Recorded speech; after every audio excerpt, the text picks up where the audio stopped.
Hey there, Brady here with your daily tennis lesson. So we're capping off a week of looking at some common misses. Today we're going to look at 3 drop shot misses that I think are kind of easy to fix, to be honest with you. The first common miss with the drop shot is too much grip pressure.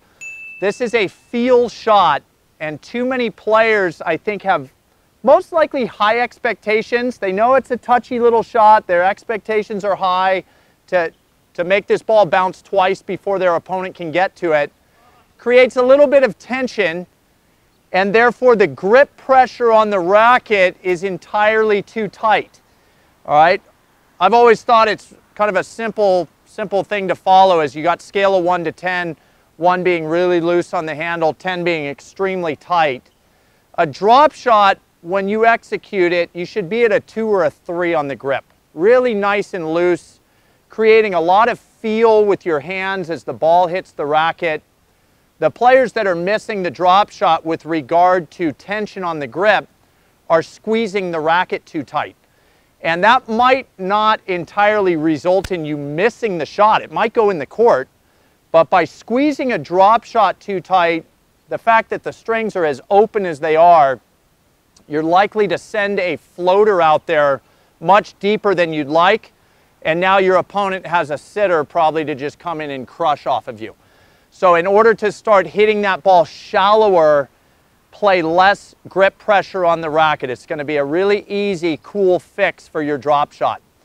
All right, the second kind of miss on the drop shot is the idea, I think they go hand in hand, is that, hey, this is a small shot. From where I'm hitting it to where it's ending up is not a long distance. And so it results in some players trying to hit a very abbreviated, tiny stroke.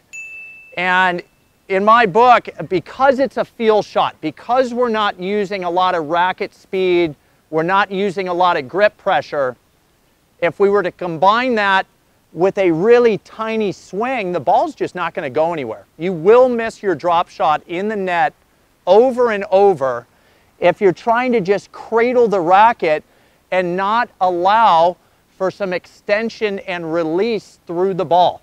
Trust the fact that the light hands, the lack of racket speed, lends to being able to play a little more of a lengthy stroke to the shot, creating underspin on the ball.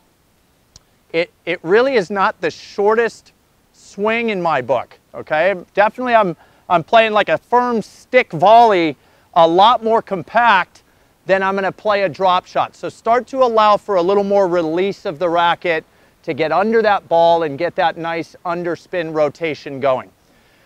Okay, and then the third major miss for the drop shot, and this might be the biggest one in my book, is, hey, it's a drop shot. I got to keep the ball low over the net.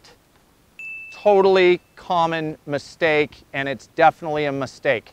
The idea here is, we want the second bounce of the tennis ball to be extremely shallow. I would like to execute my drop shot and see 2, 3, possibly 4 bounces occur before the ball crosses the service line on my opponent's side of the court. That all comes with elevating the ball. If I go higher, it lands, it starts to take the second, third, and fourth bounces shallower. When you start to play the shot with low net clearance, even if you hit it extremely soft, the lower in it goes over the net, the farther back in the court the second bounce is going to occur. And that, obviously, the translation there is that your opponent has less distance to run to get their racket on the ball as you bring it in low, where if you start to bring it in higher, the second bounce is more distance for your opponent to run forward into the court.